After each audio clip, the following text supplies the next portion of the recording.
Ayun na. Abay, magandang umaga, tanghali, gabi sa inyong lahat mga bossing. Kamusta ang buhay-buhay? Another day, another Kupalan Sessions with yours truly, Boss D, with Boss Dada.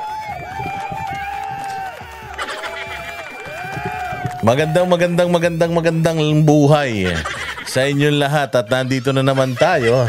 Tayo ay mang-uurat na naman, mang-buburat,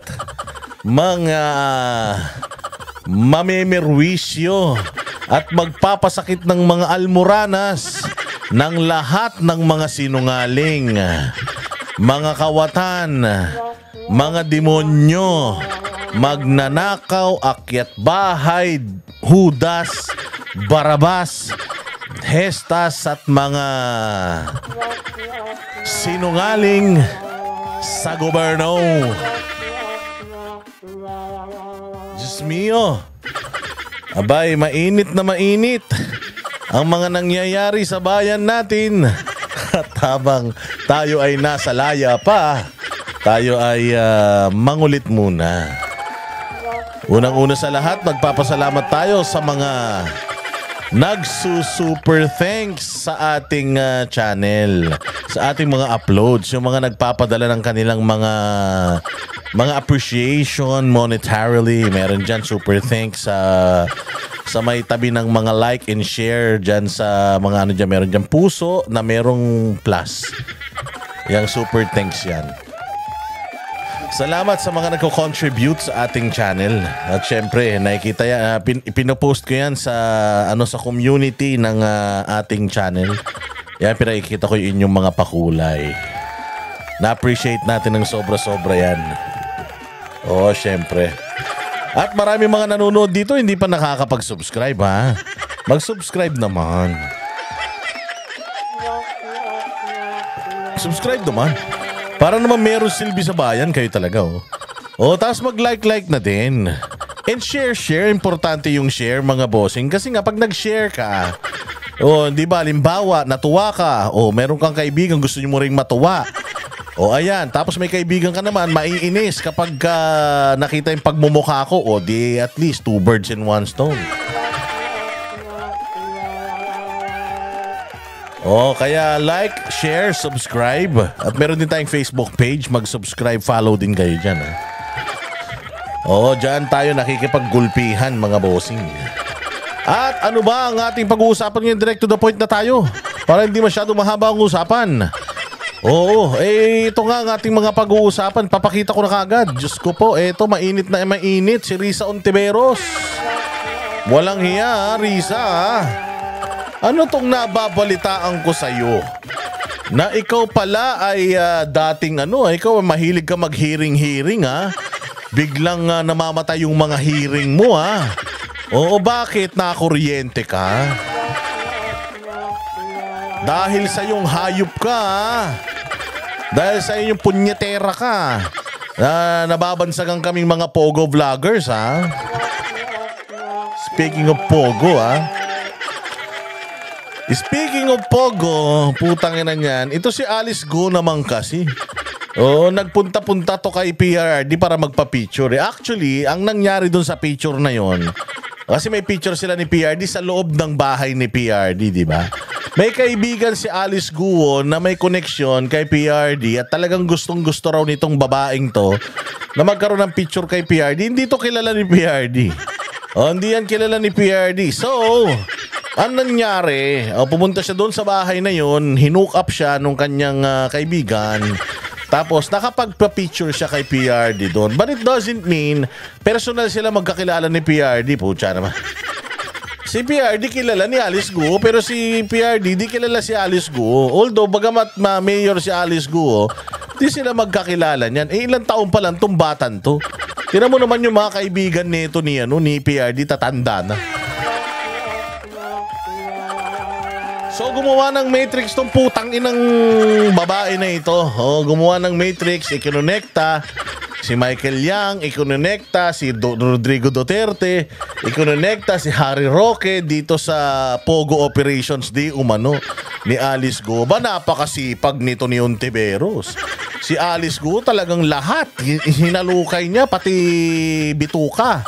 Binalibaligtad niya, ang dami raw niyang natuklasan. Kaya ito si Alice Go ngayon nakakulong na sa piitan at nakasuhan na rin dahil kinaso sa kanya yung mga human trafficking. Wala kasing bail yan. Kung matatandaan natin, magtataka ka, biglang huminto yung hearing. Nagulat din ako, biglang huminto yung hearing. Medyo sabi ko, kasi nga si Pastor Apollo Quiboloy sumuko na. So since sumuko na si Pastor Apollo Quiboloy, focus na siya kay Pastor Apollo Quiboloy. Pucha, isang hearing lang. Isang hearing lang, napahiya na siya kay Pastor Apollo Quiboloy. Gigil na gigil siya kay Pastor Apollo Quiboloy. Crush na crush niya Sabi nga nila, nung si Pastor Apollo Quiboloy, nung nakaharap niya na, nag-makeup pa siya, nagpabango siya, nag-ahit siya ng kilikili at saka nagpa-wax pa siya. Nang kilay. Kayo talaga, Nagpa-wax ng kilay, ng kilikili. Para talagang humahalimuyak siya at maganda siya pag humarap siya kay Pastor Apollo Quiboloy. Ngayon, biglang isang hearing lang yun kay Pastor Apollo Quiboloy, napahiya siya ng malaking-malaki. Dahil akala niya, kaya niyang sukulin si Pastor Apollo Quiboloy. Pero yun, sa kasamaang palad, biglang huminto na, huli na yun. Kasi alam niyo kung bakit? Kasi sinabihan daw siya ng mga kasamahan niyang senador na alam mo, ikaw, Risa Ontiveros, dahil sa'yo, dahil sa ginagawa mo na yan, na mapag-hearing kay Pastor, wala naman ng kwenta yung hearing mo. Dahil sa ginagawa mo, baka manalo pa yan. Ayun, true enough, nakinig siya kasi mas lalong nakilala si Pastor. Mas lalong sumikat, mas lalong kasi yung nangyari sa KOJC, kasalanan nitong hinayupak na to Yung mga warrant na yan, kasalanan nitong kumag na ito So ayun, dahil doon sa siege, dahil sa kung ano-anong pinagagawa ng mga pulis doon, si Pastor Apollo Quiboloy mas lalong nakilala yung mga tao dating maraming mga katanungan nasagot dahil doon sa nakita, nasaksihan ng buong Pilipinas na gaano kaganda, gaano kababait, gaano katatalino ang mga taga-KOJC. Maraming salamat, Risa Ontiveros. That is free publicity and free endorsement sa kampo ni Pastor Apollo Quiboloy. Bagamat nagdudusa ngayon yung tao, okay lang dahil sigurado naman tayo na sa kabila ng sakripisyong ito na mga nangyayari ginagawa ni Pastor Apollo Quiboloy, sigurado tayo na meron niyang kapalit na positive. Magiging senador yan. Number 53 sa balota, Pastor Apollo Quiboloy. Pero hindi doon nag-usapan natin. Ang usapan natin, natapos na po yung hearing ni Pastor Apollo Quiboloy dyan sa Senate dahil wala naman nakuhang wala naman yatang in aid of legislation na naipropose itong kupal na ito. Itong babaeng ewan ko, may mga sinasabi pa sila, daw to? Haliparot. Di umano hindi ako nagsasabi niya. Itong Martin na to, na kung umasta kala mo yung mukha kakinis-kinis, bigla na lang yung kanyang hearing sa Pogo nawala na. As in nawala na mga bossing, biglang naglahong parang bula, biglang walay na. Meron ba silang naipanukalang batas doon? Walay din. Ngayon, merong chismis na kumakalat na kaya daw huminto, kasi sa kasagsagan ng paghahalukay niya, putang ina, nakita niya yung kaibigan niya.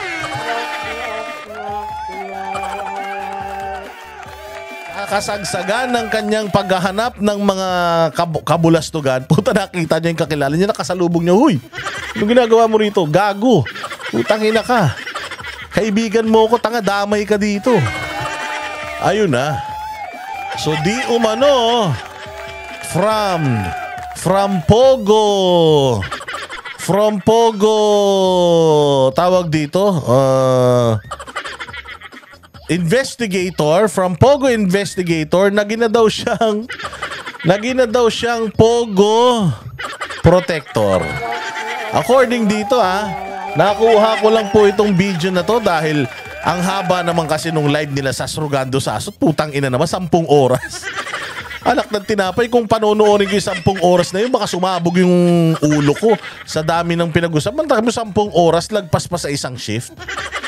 Putang ina, sabi ko, grabe. Ngayon may nahanap akong video na mas maikli, mas maliwanag at maayos. Maraming salamat ha. Uy, pahiram ako ng ano ha. Pahiram ako ng video showbiz chikadora ba to? So ito, para hindi na tayo magtagal, panoorin natin tong kabulastugan ni Risa Ontiveros. Ito pa si Risa Ontiveros, meron palang tinatagong ano to ha. Kaya pala putang ina ka na nanahimik ka, Risa Ontiveros, meron ka palang kinatagong kabulastugan ha. O baka mamaya magpahiring ka din ng ano ha, magpahiring ka din sa Senado ng mga Pogo vlogger. Ang inang yan, sinasabi nyo kami yung konektado sa Pogo. Sabi nyo pinagtatanggol namin yung Pogo. Tapos bigla kayong nanahimik. Yung pala, putang ina, mga kaibigan nyo pala tong mga sangkot dito. Hayop kayo. O sige, i-play na natin to at pakinig kayong maigi. Marami kayong makukuha rito. Baka hindi nyo napanood yung live ni Sas dito. Mas maikli na, mas sapul yung mga impormasyon.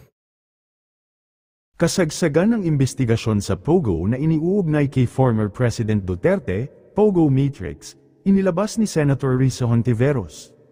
Inilabas ni Senator Risa Hontiveros sa kanyang social media page ang umano'y matrix o chart ng mga personaheng sangkot sa isyu ng Philippine offshore gaming operator sa bansa. Kasali sa listahan sina dating Pangulong Rodrigo Duterte, dating Presidential Spokesperson Harry Roque, dating Bamban Mayor Alice Guo, Cassie Ong, at marami pang sangkot sa Pogo. Subalit sa patuloy na hearing sa Senado, biglang itinigil ni Risa Hontiveros ang investigasyon dahil isang kaibigan niya na ang lumabas ang pangalan. Putay na, patay. Ang ina kang babae ka. Putay na, hukay ka ng hukay. Nandiyan pala yung mga kalaro mo. Nandiyan pala yung mga kalaro mo, nagtatago sa loob, visit ka. O ngayon, patay ka rito. Walang bahong hindi lumalabas, ate. Kahit anong hugas mo yan, kung nabubulok na yan, oo, wala na yan. Hindi mo na may tatago yung baho na yan. At sabi ko nga sa'yo, ang mga DDS, magagaling ang mga ano yan. Magagaling ang mga radar ng mga yan. O, sige, diretso. Matindi ang mga akusasyon ni Risa Hontiveros sa kaugnayan daw ni FPRRD sa Pogo at mga kasama nito, subalit hindi niya ito napatunayan kailanman. Sa ngayon parang bumabaliktad na ang lamesa dahil ilan sa mga tao o witness ang nagsasalitang may pinagtatakpan si Risa Hontiveros. At ayon sa isang expose, alam ni Risa na pinatakas daw ang halos 600 na Taiwanese sakay ng 3 eroplano. Tayo na 600 na Taiwanese pinatakas, alam mo Risa? Anak ng tinapay ka, Akala ko ba para sa bayan ka? Yung pala tuta ka rin pala ng mga insect. Hindi, mga Taiwanese naman yun. Ang inapatay ka rito, Risa. Ang laki iskandalo nito. Puta, sigurado ako lalong mabubukbok ang mukha mo rito. Batay sa mga pahayag ng witness si Risa Hontiveros ay mabilis daw ang transition from crusader to protector ng Pogo. Ang mga ebidensya ay naipost naman ng well-known foreign and public relation expert na si Sasasot. Ayon sa kanyang mga post ay, Senator Risa Hontiveros, protector ka ba ng mga anak ni Senator Lito Lapid na sinamaan? Hoy, teka. Protector ka ba ng mga anak ni Senator Lito Lapid na silamaan na nagpapalusot ng Pogo worker sa Clark? At ni Maynard nakalunch ni Sheila Guo, kapatid ni Alice Guo, habang kasagsagan ng hearing mo. What? So ibig sabihin, sangkot yung mga anak ni Lito Lapid dito? Pucha talaga. Hoy Bongbong, hindi ba kandidato mo si Lito Lapid? Ito sabi dito, yung anak daw ni Lito Lapid, nagpapalusot daw ng mga Pogo workers. Tangina, kung makapagsalita ka, Bongbong. Kung makapagsalita ka, Bongbong, tungkol sa Pogo, na probinsya na tayo ng China, putang ina, meron ka palang isang kandidato na yung mga anak involved. Nagpapalusot ng mga Pogo workers sa Clark. Alupit mo! Ang lupit nyo talaga, ha? Magkakasapakat talaga kayo, mga kriminal talaga kayo. Nagsama-sama pa kayo, ha? Putang ina, ang gagaling nyo talaga, ha? O sige, ano pa? Na nagpapalusot ng Pogo worker sa Clark at ni Maynard, nakalunch si Sheila Guo, kapatid ni Alice Guo, habang kasagsagan ng hearing mo. October 4, Tsaka patay ka ngayon, Romel Katakutan. Tayo na yung madadamay ka dito, kumain lang sa hapagkainan mo, putya.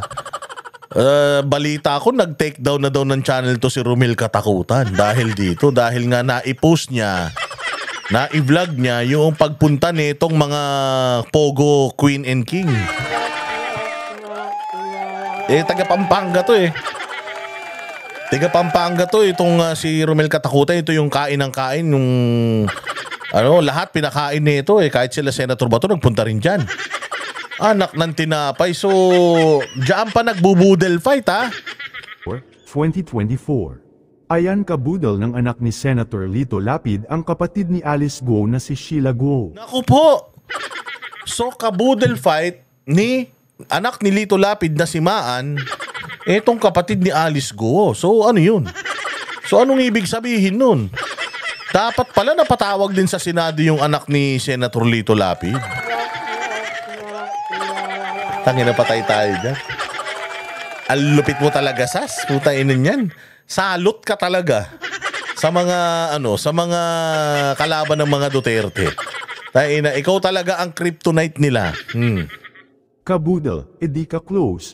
Ano na Senator Risa Hontiveros? Protector ka ba ng anak ni Senator Lito Lapid? Ako po. Hoy, Alice Guo, protector ka daw ba ng anak ni Lito Lapid? Bakit daw hindi mo iniimbestigahan? Bakit daw bigla ka nanahimik? O bakit kapatid mong si Sheila Guo ay nakikipag-boodle fight lunch sa anak ni Senator Lito Lapid noong October 4? Anong relasyon nyo sa mga Lapid? Nako po. Kasi lahat ng madikitan nitong mga Guo na to maggumuguho Oo, magtataka nga naman. Sige nga, diretso. Agent Alice Guo, bakit ang kapatid mong si Sheila Guo ay nakikipag-boodle fight lunch sa anak ni Senator Lito Lapid noong October 4, 2024? Ano relasyon ninyo sa mga Lapid? Salamat. Ayon naman kay Proud Bistak ay, Senator Lito Lapid, pamilya mo pala ang nagpapatakas sa mga masakit ito. Senator Lito Lapid, pamilya mo pala ang nagpapatakas sa mga Taiwanese. Kaya pala tinigil ni Senadora Risa Hontiveros kasi magkakabukingan na. Ano na, Risa Hontiveros? Puro ka link sa mga Duterte sa Pogo. Kayo lang pala ang may mga kagaguhan nito, walang hiya ka. Risa Hontiveros, kaya naman pala expert na expert ka. Kaya naman pala alam na alam mo yung ins and outs na itong mga transactionist dito. Putang ina. Kasapakat ka pala dito. Tangina talaga. Yung mga magagaling talaga magturo, yung mga magagaling sa yung sinasabi na huli ka. Kaya pala magaling manghuli, putang ina, sila pala yung may kasalanan. Puro daw kayo link sa mga Duterte sa Pogo, anak ng tinapay. Kayo naman pala daw yung may mga kagaguhan dito. Naku, Risa, sagutin mo to. O hindi ka naman kumakandidato. Hindi rin naman mananalo si Chel Jokno, si Mama Kino, tsaka si Kiko. Kaya unahin mo na to. O hinahanap ka na ng mga Pogo friends mo. Utang ina nyo talaga. Mga demonyo kayo. Kahit si Bongbong Marcos nung isang gabi sinasabi rin na marami daw kinulimbat na pera yung mga Duterte nung COVID. Utang ina yan. Mantakin mo nang gagaling sa bibig nung tatay ang pinakamagaling magnakaw na presidente. Tapos mukhang gusto niyang talunin yung ginawa ng tatay niyang kahayupan ng ilang dekada. Gustong gustong lagpasan ni Bongbong Marcos sa loob lang ng 6 na taon. Yung mga magnanakaw nagtuturo sa mga magnanakaw. Yung mga adik nagtuturo sa mga adik. Yung mga Pogo protector, putang ina, itinuturo yung Pogo kaila Duterte daw. Diyos ko po, Risa. Ano pa? Taiwanese. Kaya pala tinigil ni Senadora Risa Hontiveros kasi magkakabukingan na. Ano na, Risa Hontiveros? Pura ka link sa mga Duterte sa Pogo, kayo lang pala ang may mga kagaguhan nito. Ayon naman sa GB Family Blogs ay, 600 na Taiwanese na Pogo worker. Ayan, oh. 600 na Taiwanese na Pogo worker pinatakas at ang masaklap, alam daw ni Senator Risa Hontiveros bakit naman daw ganun. Bakit pinipili lang ang gigipitin? Bakit si Mayor Alice Guo lang? Dahil nakapunta ng Davao at may picture sa mismong bahay ni FPRD, mission failed ba ang narrative na i-connect ang Pogo kay PRD? Kaya pinatakas na lang na ang grabe ha. Grabe akusasyon to. Oo, Risa Hontiveros, putang ina. Sinasayang yung pera ng taong bayan kakahiring nyo. Kayo-kayo rin pala ang may kinalaman dyan. Kayo-kayo pala yung mga sindikato. According dito ha, ako nagre-react lang ako. Baka magalit ka sa akin. Oo, nire-reactionan ko lang ito. Kung totoo to, nako Risa Hontiveros, sagutin mo to, i-deny mo to. Nakakahiya naman yung mga madring yung mga madring tuwan-tuwa sa'yo sa Saint Scholastica. O yung mga komunistang madre. Diyos ko po, i-ano mo naman. I-correct mo naman yan. For pinatakas, at ang masaklap alam daw ni Senator Risa Hontiveros, bakit naman ganun? Bakit pinipili lang ang gipitin? Bakit si Mayor Alice Guo lang? Dahil nakapunta ng Davao at may picture sa mismong bahay ni FPRRD? Mission failed ba ang narrative na i-connect sa Pogo si FPRRD kaya pinatakas na lang ang iba? Ayon naman kay Kevin Ebesa ay, Senator Risa Hontiveros parang mas mauna ka pa pala kay Digong sa impyerno ha ha ha. Bakit ka nga ulit tumigil sa kakaimbestiga sa Pogo? May kaalyadong sangkot, may pagtingin ka ba dun? Ayon naman kay The Free Thinker Rain. Ano yun? Ano yung may pagtingin? Ano yung may pagtingin daw? Parang mas nauna ka pa pala kay Digong sa impyerno. Mauuna ka pa daw kay Digong sa impyerno. Bakit ka nga ulit tumigil sa kakaimbestiga sa Pogo? May kaalyadong sangkot. May pagtingin ka ba doon? Uy, sinong ano yan? May jowa ka doon? Tangina niya. Kadiri. O, sige, diretso. May kaalyadong sangkot. May pagtingin ka ba doon?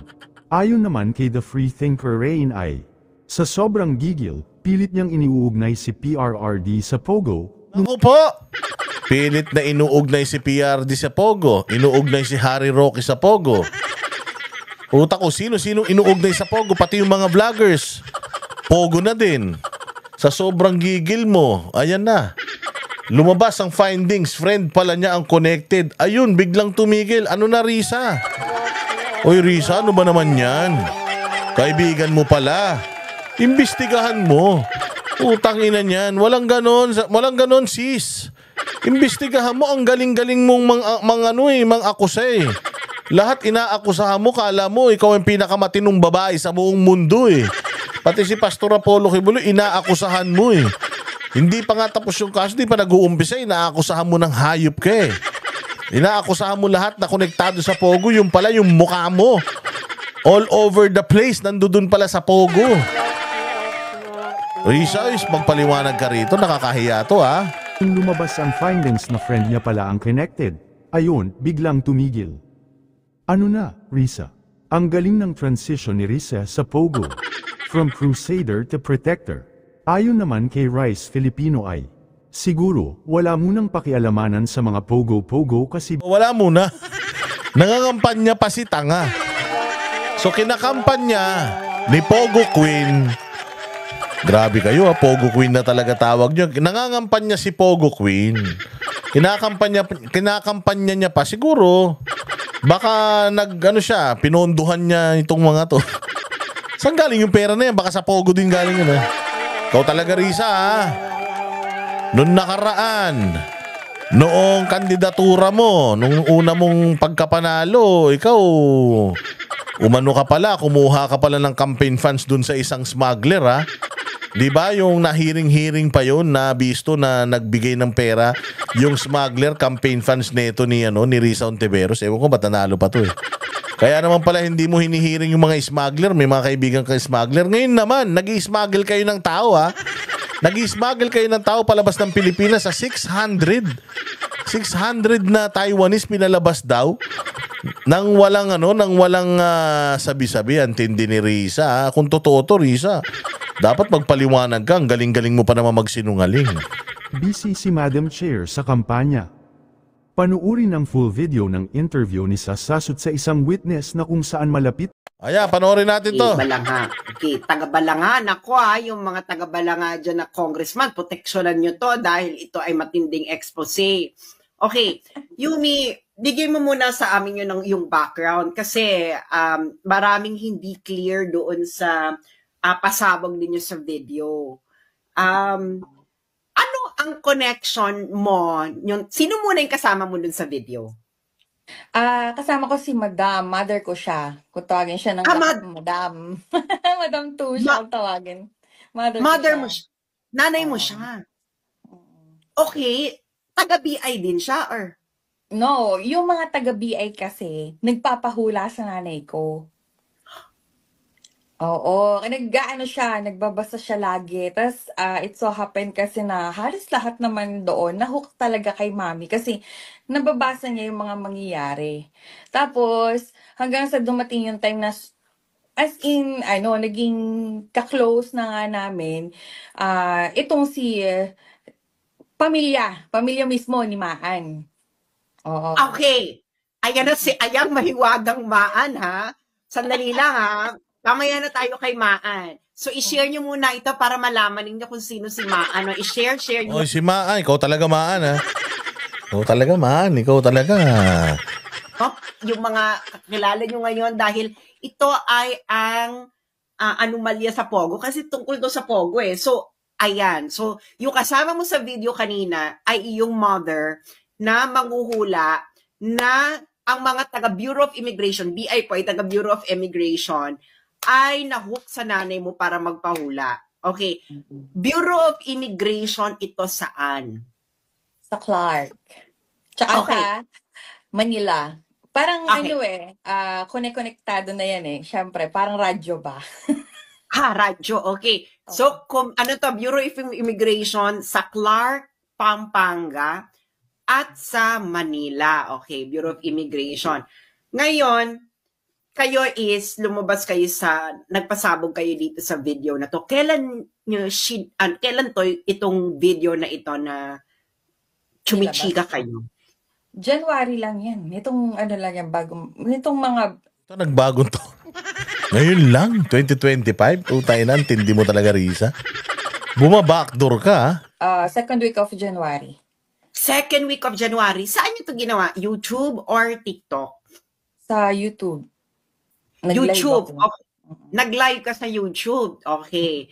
Tapos, isiniwalat mo ang mga kagulat-gulat na mga hindi namin alam, pero meron kaming hinala na hihimay-himayin natin. Okay. Sinabi mo, Joanne, sandali muna, no, Yumi. Alam mo, tuwing merong Senate hearing at congressional hearing, nanunumpa mo na ito, no? Ikaw ba ay sumusumpa? Maan, Yumi.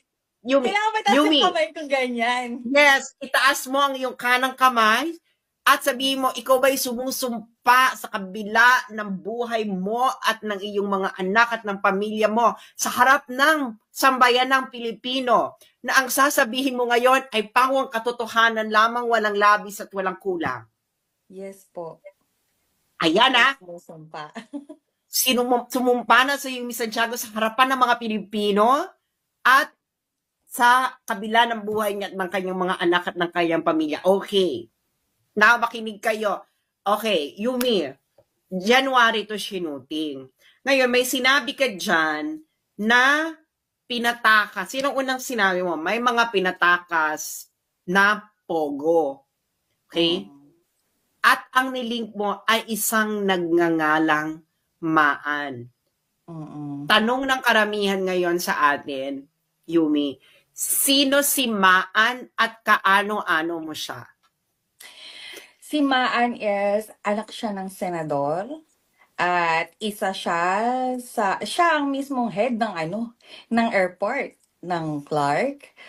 Siya mismo. Nako, mabigat. So, ang anak ni Lito Lapid na si Maan ay head ng Clark Airport. So, talaga naman, makakalabas, makakapasok kahit sino.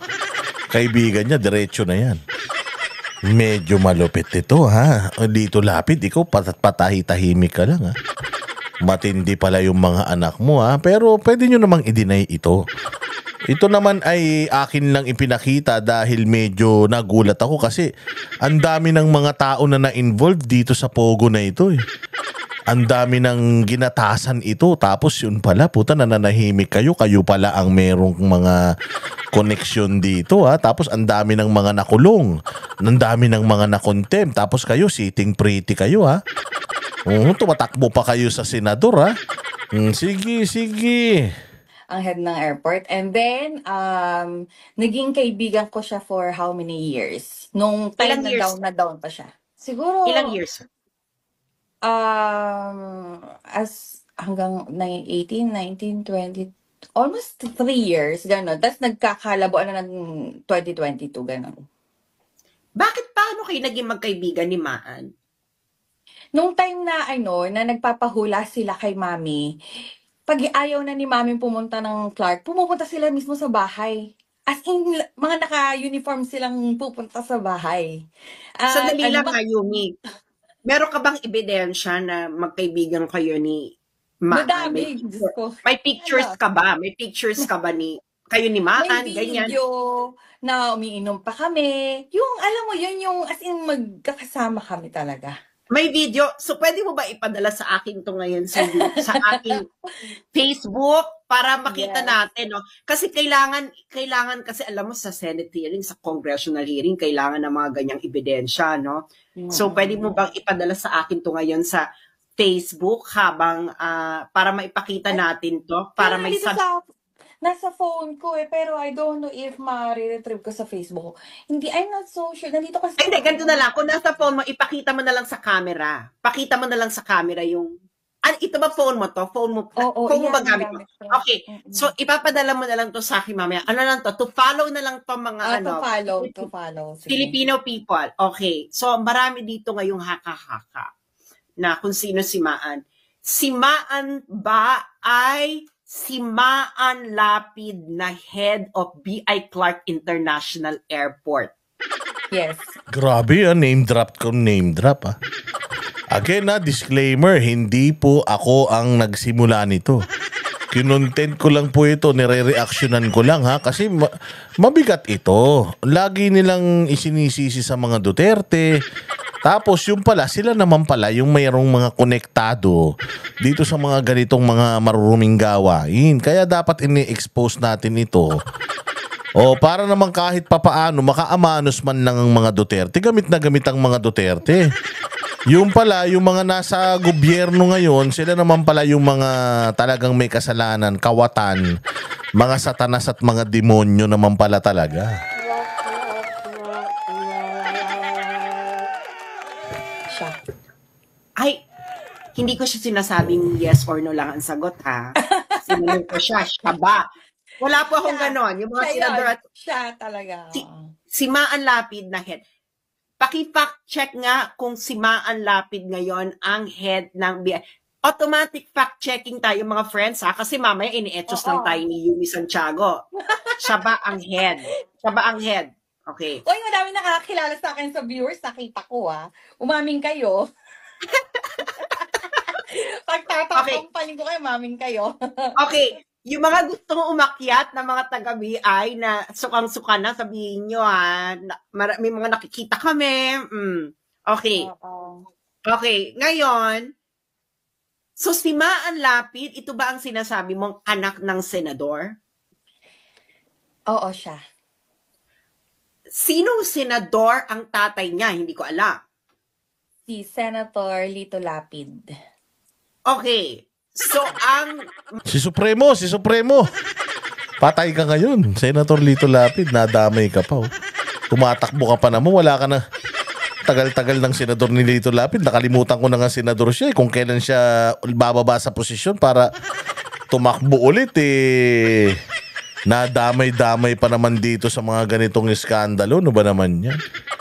Maan Lapid na pasabog ng taon. Kaya naman pala sa Pampanga yung mga malalaking pogo. Kaya naman pala nung nakarami nakuha malaking sa Porac. Pampanga, di ba? Grabe. Konektado pala ang mga Lapid dito, ha. Pero dapat pinapatawag to sa hearing, Risa Ontiveros. Bakit kapag kaibigan mo, hindi pinapatawag sa hearing, ha? Medyo makapalang mukha mo ng konti rito, ha? Ay si Maan Lapid na anak ni Senator Lito Lapid. Na si Maan Lapid, gusto ko lang i-clarify sa iyo, Yumi, si Maan Lapid ay naging kaibigan mo dahil ito ay isa sa mga nagpapahula sa nanay mo. Yes. At marami Buong kang pamilya niya, kaibigan. buong pamilya niya. Buong pamilya niya nagpapahula sa nanay niya. So, protect the family of Yumi Santiago dahil ito ay isang malaking pasabog ng taon. So, alam na natin kung may mangyari dito, guys. Alam na natin kung sino ang kaya maganda ito, no? Maganda ito, Yumi, dahil True. proteksyon ito ng sambayan ng Pilipino. Mga taga-Bataan, proteksyonan nyo ito dahil ito ay binubuwis na ang kanyang buhay para ipasabog ang dapat ipasabog Agad dyan si BBM, sa Batakan. Ay, hindi pala, Bataan pala. Iba pala yung Batakan sa Bataan. sa bayan. Okay, Yumi Santiago, sinabi mo na si Maan ang may responsibilidad na magpatakas ng mga pogo. Tama ba o hindi? Yes, siya. Siya. Ngayon, ang tanong ng bayan, papaano mo nasabi na siya ang may kagagawan nito? Nakita ko mismo yung, all in all, kumbaga, nakita ko na mismo yung manifesto na nakapangalan kay Senator Risa Hontiveros. Kaya Wait lang. Manifesto, nakapangalan kay Ontiveros. Putang ina niyan. Akala ko kaibigan lang niya to, yung pala talagang kasapakat niya. No, mantakin mo yung manifesto, nakapangalan kay Ontiveros, tapos merong 600 na Taiwanese doon na palalabasin ng Pilipinas diyan sa Clark galing. Diyan sa Clark lalabas ng Pilipinas. Tapos ang nagproseso ng paglabas ng Pilipinas, itong anak ni Lito Lapid. Wow! Ang galing! Ang ina, Risa Ontiveros. Kung ako sa'yo, Risa Ontiveros, ipatawag mo yung sarili mo. Tapos ipakontent mo yung sarili mo. Kung gusto mo, ipasilya elektrika mo na din yung sarili mo. Ang kapal ng mukha mo. Ang galing mo magturo-turo. Yung pala, kasapakat ka dito, diretso. Wait. sorry na. Wait lang. excited. Hindi pa sandali lang Kasi alam mo, Yumi, kasi ang karamihan ng ating mga viewers, wala kasi silang alam sa mga terms na ganyan. Okay. Ngayon, kailangan din namin kasi layman's term natin. una kasi, ang tanong namin kasi, sabi mo kasi, nakita mo ang manifesto. Anong ibig sabihin ng manifesto? It's direct report yon ng total na, para siyang incident report na nangyari. Tapos, ipinasa siya directly doon sa taong concerned para magkaroon ng investigation, proper investigation. Ganon Okay. siya. So, manifesto ito ng Bureau of Immigration. Anong nakalagay sa manifesto? English ang hirap. Mahirap kasi pag English, ano ba yan? Pero ang nakalagay doon is total of 3 aircraft. Tapos 3 aircraft, and then majority is Taiwanese. Actually, hindi siya pinatakas. It's arrival. Arrival siya. Arrival na pinarush yung pagtatank ng visa. Uy, grabe, papasok. Di pala palabas, putya papasok. So, nagpapasok ng mga, kaya pala ayaw sa Chinese Pogo. Kasi ang ipapalit pala Taiwan Pogo. Kasi mga Taiwanese daw. Di kung mga Taiwanese, di Pogo ng mga Taiwan to. Hindi ba? O sige. Tapos, walang investigation. As in, sinabihan lang yung mga nasa IO na papasok na lahat yan. So, kaya nag-OT sila. And then, binigay lang is, syempre may mga binigay na, alam mo, under the table na pera. Hindi nasiyahan yung mga tao. Puta, may bribery pa, tapos nagpa-overtime ka na, nagbigay ka ng pera, putang ina, hindi pa naging masaya yung binigyan mo. Grabe ka. Pag nagbayad kasi kayo, Risa, kailangan, madami. Putang ina. Ang dami nung nakukuha nyo, tapos magpapaluwal kayo, kukunti. Kaya ayan tuloy, lumabas ang baho nyo. Masyado naman kasi kayong sugapa sa pera eh. Baka naman mamaya milyon-milyon, bilyon-bilyon yan tapos libo-libo lang yung pinagpapamigay nyo doon sa mga nagtatrabaho ha. Panalunin nyo naman ng konti, kayo sobra nyo naman patay gutom nyo naman sa pera, hindi nyo naman pinaghirapan yan. Okay, wait ah. Ito ang klaro. Yung pinatakas is pinapasok. Ibig sabihin, pinapusli papasok. Papasok, oo. Kailan ito nangyaring pinapasok? That was last year. I don't know if September or October. Mga ganun eh. Naglalaro kasi siya dun eh. I can't remember. Pero, kasagsagan siya ni Nang hearing. Nang hearing ni Puta kasagsagan ng hearing ni Alice Guo, nagpapapasok siya ng mga Taiwanese na illegal. Ang ina, human trafficking. Ito human trafficking. Oy, Risa Ontiveros, ito ang human trafficking. Walang hiya ka. Nakakulong si Pastor Apollo Kibuloy ngayon dahil sa human trafficking tapos kayo pa lang nagtatraffic ng humans. Mga buwisit kayo. Mga switik, mga putok sa buho. Mga hayop. Kapal ng mga mukha nyo. Tangina, bistado ka rito. Alice ko. So ito ay mga Taiwanese na pinapasok ng bonggang-bongga. Ilang mga aircraft ito? 3 aircraft sa Taiwanese. sa Ngayon, person sinong ba? nagpakita sa iyo ng manifesto? Taga-BI. Taga-BI. Pwede mo bang pangalanan ang taga-Bureau of Immigration na yan? Huwag na. Di ba huwag na? Yan ang panatero, walang inuurungan. Pag tama palakpakan, pag mali ay babanatan. Natural, kilala ni Maan yun. Ang late-late naman ng Clark Airport. Ilan lang din naman yung lumalapag dyan. Pero kung meron kang gustong papasukin backdoor, dyan sa Clark Airport mo talaga idaan. Kaya nga ako gustong-gusto ko dyan sa Clark Airport kasi peaceful talaga dyan eh. Pero Diyos ko po 3 eroplano, 600 na Taiwanese ang pumasok sa Pilipinas ng illegal. Illegal. Tinatakan na lang daw yung mga visa nila nang wala ng otorisasyon. At yun daw ay manifesto at utos ni Risa Ontiveros. According dito, Diyos ko Risa. Uy Risa, asan ka na? Puta, nawawala ka. Huwag ka magtago. Tinan mo kung ano tong pinagagawa mo rito. Okay. Ganito yan, friend. Iisa kaming grupo, solid group namin before. Kaya kung anong nangyayari sa kanya, as in talagang magkakasama kaming nalasing, umiyak. Alam mo yun, yung talagang down, pinaka-down ng panahon ng buhay niya, kami ang kasama niya. Kaya kilala ni Maan yun. Alam ni Maan yun kung sino-sino lang kami sa buhay niya nung panahon na yun. Okay. So ito ay mga Taiwanese na pinapasok ng bansa sa Clark. So ito yung sinasabi niyong pinatakas. Papasok. Pero yung pinatakas is papasok ng Pilipinas. Rush. Klaro hindi lumabas, papasok. So pinatakas, papasok. Hindi pala pinatakas, palabas. Kasi ba niya siya pinatakas, palayo eh. Itinakas pala, paloob. Ibig sabihin, illegal yung mga dokumento. Basta na lang, binigyan ng visa, pumasok dito sa loob. 600. Na Taiwanese, puta, antindi mo Risa Ontiveros, magaling ka pa kay Bongbong Yung kay Bongbong, ilang libong ano lang yan Ay sa bagay, parehas ng pala. Mas marami pala yung mga Afghan refugees na pinapasok nito ni Bongbong. Mga salot talaga kayo sa Pilipinas. Putangin nyo talaga. Nagsama-sama pa kayong mga tulongges talaga dito sa Senado. Itong mga Taiwanese ba ito ay Pogo? Yes. How did you know na Pogo sila?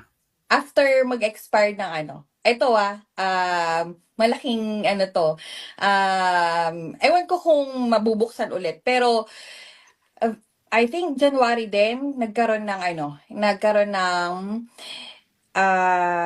tawag dito, raid. Ang BI with RTIA, alam ko, tsaka NBI, expired na lahat ng nila, ng visa nila.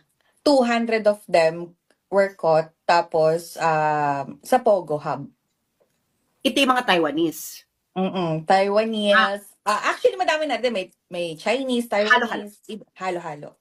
Okay. So, pero yung sinasabi niyo sa video, ito ay mga Taiwanese na pinapasok sa Clark. At ang nagpapasok na ito, ang may responsibilidad, ay si Maan. Okay, sabi niya si Maan. Kasi, tapos sinabi niyo, may mga nag-assist. Kasi syempre, di ba sa airport, may mga bureau, mga BI dyan. Di ba? Yung mga ganyan, yung mga ganito. Papasok, tapos tatak, gano'n. Ganon. So may mga nag-assist. May nabanggit kayo na ang mga nag-assist ay binigyan ng 20,000, 20,000 each. 20,000 pesos. 20,000 ha? Laki na rin nun ha. Nagreklamo pa, putang inang kakapal ng mga mukha nyo. 20,000 na yung bigay, nagreklamo pa ha. Ibig sabihin, malaki talaga bigayan dyan ha. So, At dalawa kayong nanay nyo, yung nanay mo saka ikaw talaga, kayo talaga ang mabongga. Kaya next time, wag na kayong mag-divulge ng issue sa mga manghuhula. Dahil may konsensya po ang mga manghuhula. true, hindi kayo magsinungaling. Yari. Diyos ko po. Yun lang ang nakuha natin, mga bossing. Yun lang ang nakuha natin na clip, mga boss, kasi mahaba masyado eh. Pero ito yung pinaka-importante sa lahat, na itong si Risa Hontiveros merong skeletons sa kanyang closet. Tanginang galing-galing, sabi ko nga sa inyo, ganyan talaga itong mga kupal. Kaya yung mga congressman, ang gagaling magturo na si BP Sara nagnakaw. Pero sigurado ako, baka mas malaki pa yung mga pinagnanakaw nila. Sila talaga kasi pinapa-open natin yung kanilang books, hindi nila ma-open. Tapos imbestigahan natin yung mga nila, salin nila, di nila mailabas. Kita mo, yun yung mga articles of impeachment nila kay BP Sara. Ganun din dito kay kay Risa Hontiveros. Si Risa Hontiveros, turo ng turo kay Kibuloy. Turo kay Pastor Kibuloy, manyakis daw si Pastor. Yung pala siyang manyakis. Meron siyang bill na yung mga kabataan tinuturuan niyang ng sex education. Kapal ng mukha mo, Risa. Tapos kita mo, tinuturo niya ka sa mga Duterte, yung Pogo, kaya pala yung operasyon, kabisado niya. Yung pala, siya mismo yung nag-ooperate. Umantakin mo, according dito sa video na to, pinapasok niya 600 at yung 200 dun sa 600 na pinapasok niya, nahuli ng, ng NBI dun sa nakaraang huling raid sa Pogo. Oy, Risa, kapal ng mukha mo. Kunyari pa kayo, ayaw nyo ng Pogo. Kaya pala pinaparade nyo yung ibang mga Pogo para yung Pogo nyo ang para yung Pogo nyo na lang ang maiwan, mga Pogo ng ina nyo Hindi ba ganun ginagawa nila? Papasara nila yung isang Pogo, isusumbong nila. Pag sara nun, yung Pogo nila yung mayaman. Yung Pogo nila yung maunlad. Ganun lang naman yun eh. Kupal! Hoy, Risa Hontiveros, ang pangit mo na, ang kapal-kapal pa ng mukha mo. Hindi ka makakatakas dito. Dapat sagutin mo talaga lahat ng ito. At itong mga akusasyon sa'yo, kailangan. Kasi may mga pangalan na binitawan eh. Tsaka, Lito Lapid, nai-involve yung anak mo rito. Dapat i-deny mo rin to. Kung totoo ba to, totoo bang yung anak mo involved sa mga ganitong illegal na mga aktibidades? Yari kayo dyan. Anyways, kayo nang bahalang humusga kung kanino kayo maniniwala. Maniniwala ba kayo sa dalawang ito o maniniwala kayo kay Risa Hontiveros? Nasa sa inyo na yan. Ilagay nyo sa comment section kung sino ang kapanipaniwalang tirador dito sa Pilipinas. Maraming salamat po sa inyong panonood. Magkita-kita po tayo ulit sa susunod nating video. Hasta la vista, baby.